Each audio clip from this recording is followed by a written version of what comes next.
राधे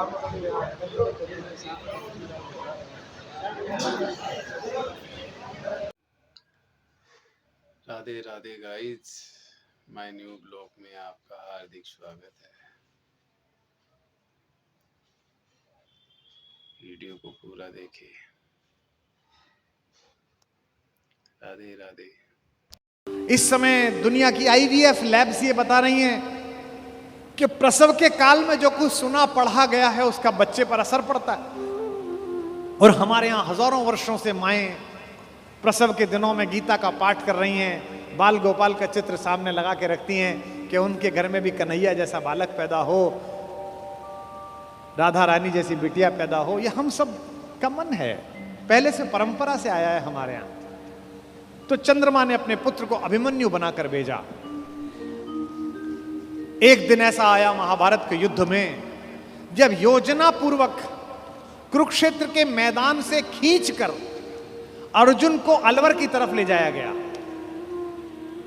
मत्स्य प्रदेश की तरफ, विराट की नगरी की तरफ। अर्जुन युद्ध की सीमा क्षेत्र के बिल्कुल आखिरी हिस्से पर पहुंच गया, जहां से सूर्यास्त से पहले लौटना संभव नहीं था। अब यह पांडवों के शिविर में चर्चा का विषय बना कि ये जो चक्रव्यूह सजा दिया गया इसे तोड़ेगा कौन। किसी को नहीं आता तोड़ना, इसमें घुसना ही नहीं आता, केवल अर्जुन को आता है। तब अभिमन्यु ने कहा कि ताऊजी मुझे इसमें घुसना आता है, क्योंकि जब पिताजी मां को यह बात सिखा रहे थे तो मैं गर्भ में था और मैंने ये विद्या सीखी थी। तो बोले बेटा बहुत अच्छा है, फिर निकलना भी आता होगा। बोले नहीं, जब तक उन्होंने इससे बाहर आने का मार्ग बताया तोड़ने का, तब तक मां सो गई, तो मैं बाहर निकलने का नहीं सीख पाया। सारे चाचाओं ने और ताऊओं ने कहा कोई बात नहीं बेटे, तू तोड़ दे, निकाल तो हम लेंगे। भाई महाबली भीम, जिसकी एक मुष्टिका से विंध्याचल के पर्वत छोटे हो गए, जहां जहां उसका पैर पड़ा हिंदुस्तान में 1,00,000 जगह है जहां भीम बैठिका है।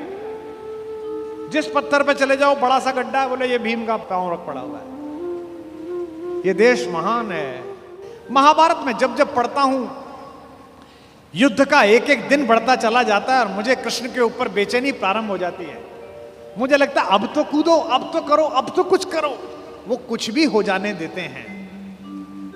जब नारायण श्रीहरि ऊपर से नीचे चले, राम के अवतार के बाद मर्यादा पुरुषोत्तम बड़े ठाकुर के अयोध्या से विदा होकर साकेत पहुंचने के बाद ये योजना बनी कि अब छोटे ठाकुर को नीचे भेजा जाए, तो सारे देवी देवता, सारे नक्षत्र भी पृथ्वी पर चलने के लिए आतुर हुए।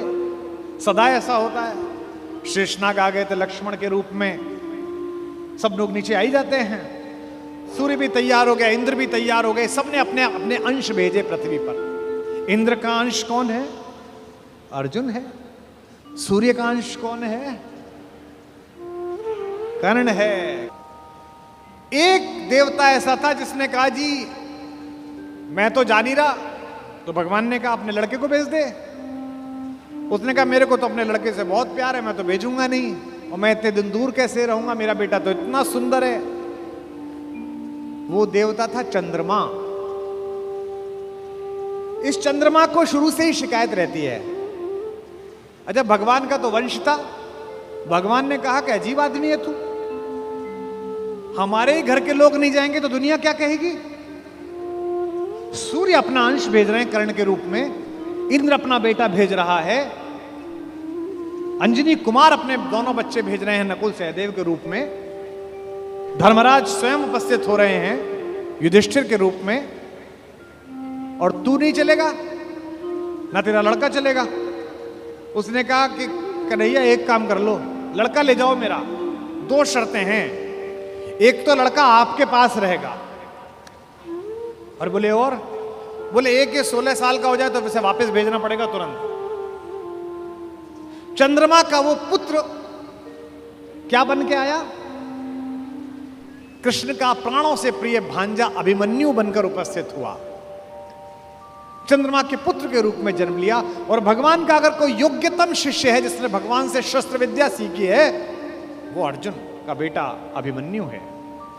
अपने पिता की तेजस्विता से भी वो आगे है। इस समय दुनिया की आईवीएफ लैब्स ये बता रही हैं कि प्रसव के काल में जो कुछ सुना पढ़ा गया है उसका बच्चे पर असर पड़ता है। और हमारे यहां हजारों वर्षों से माएं प्रसव के दिनों में गीता का पाठ कर रही हैं, बाल गोपाल का चित्र सामने लगा के रखती हैं कि उनके घर में भी कन्हैया जैसा बालक पैदा हो, राधा रानी जैसी बिटिया पैदा हो। यह हम सब का मन है, पहले से परंपरा से आया है हमारे यहां। तो चंद्रमा ने अपने पुत्र को अभिमन्यु बनाकर भेजा। एक दिन ऐसा आया महाभारत के युद्ध में, जब योजना पूर्वक कुरुक्षेत्र के मैदान से खींचकर अर्जुन को अलवर की तरफ ले जाया गया, मत्स्य प्रदेश की तरफ, विराट की नगरी की तरफ। अर्जुन युद्ध की सीमा क्षेत्र के बिल्कुल आखिरी हिस्से पर पहुंच गया, जहां से सूर्यास्त से पहले लौटना संभव नहीं था। अब यह पांडवों के शिविर में चर्चा का विषय बना कि ये जो चक्रव्यूह सजा दिया गया इसे तोड़ेगा कौन। किसी को नहीं आता तोड़ना, इसमें घुसना ही नहीं आता, केवल अर्जुन को आता है।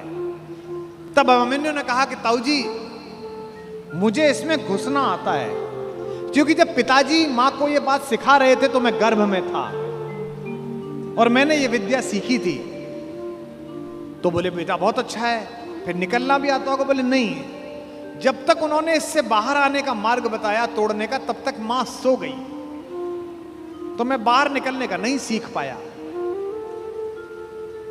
सारे चाचाओं ने और ताऊओं ने कहा कोई बात नहीं बेटे, तू तोड़ दे, निकाल तो हम लेंगे। भाई महाबली भीम जिसकी एक मुष्टिका से विंध्याचल के पर्वत छोटे हो गए, जहां जहां उसका पैर पड़ा हिंदुस्तान में 1,00,000 जगह है जहां भीम बैठिका है। जिस पत्थर पे चले जाओ बड़ा सा गड्ढा है, बोले ये भीम का पांव रख पड़ा हुआ है। ये देश महान है, इस देश में 2-3 जगह हर जगह मिलती हैं। माता सीता की रसोई, जहां जाओ वो मां की रसोई मिलती है। क्या बढ़िया प्रतीक शास्त्र है। दुनिया के 44 देश घूम लिए, इसी क्षण भी अगर भगवान वापस बुलाए और ऊपर बुला के पूछे कि तेरे सत्कर्मों के कारण तुझे देश चुनने का अवसर दिया जाता है, तो मैं दुनिया के सारे देश छोड़कर फिर यही चुनूंगा जहां की मिट्टी में गोपाल लेटा है, जहां के पर्वत पर्वत पर हमारी मां ने भोजन बनाकर उन पर्वत श्रृंखलाओं को तपस्या का केंद्र बना दिया है, जिसके रेणु रेणु पर अपने चरण रखकर राघवेंद्र सरकार भगवान श्री राम मर्यादा पुरुषोत्तम ने और लीलाधर योगेश्वर कृष्ण ने जिसे चंदन बना दिया है।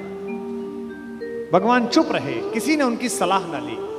सेनापति दृष्टद्युम्न थे, द्रुपद पुत्र। सेनापति ने योजना की कि कोई बात नहीं बेटा, मामा ने भांजे को आज्ञा दी कि कोई बात नहीं, तू चला जा इसके अंदर और हम सब तुझे निकाल लेंगे।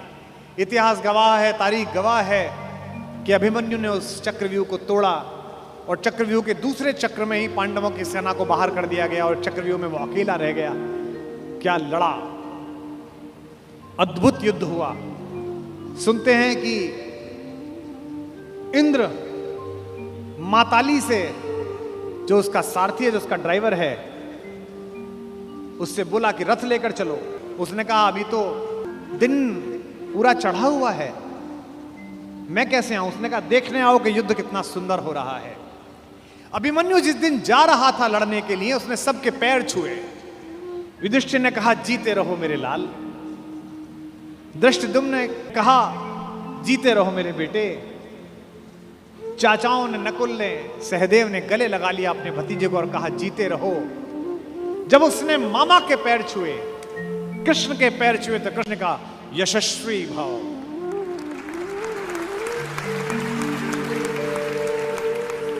जब अभिमन्यु शिविर से बाहर निकला और कृष्ण देखने लगे,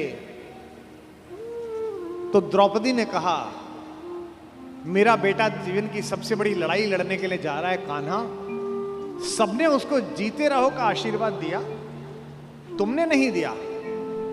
तुमने उससे यशस्वी भव का आशीर्वाद दिया, जीते रहो क्यों नहीं बोला? क्या तुम्हें युद्ध के परिणाम में कोई शंका है? तो कृष्ण ने जो बात कही वही जीवन के युद्ध में भरत वाक्य बनाना। माधव ने कहा कि कृष्णा मैं नहीं जानता कि आज के युद्ध का परिणाम क्या होगा, पर मैंने जो शिक्षा अपने भांजे को दी है, मैं ये दावे के साथ कह सकता हूं कि महाभारत के रण में जीते या हारे कोई भी लेकिन सबसे बड़े और उज्जवल योद्धा के रूप में मेरे भांजे का नाम लिखा जाएगा, अभिमन्यु का नाम।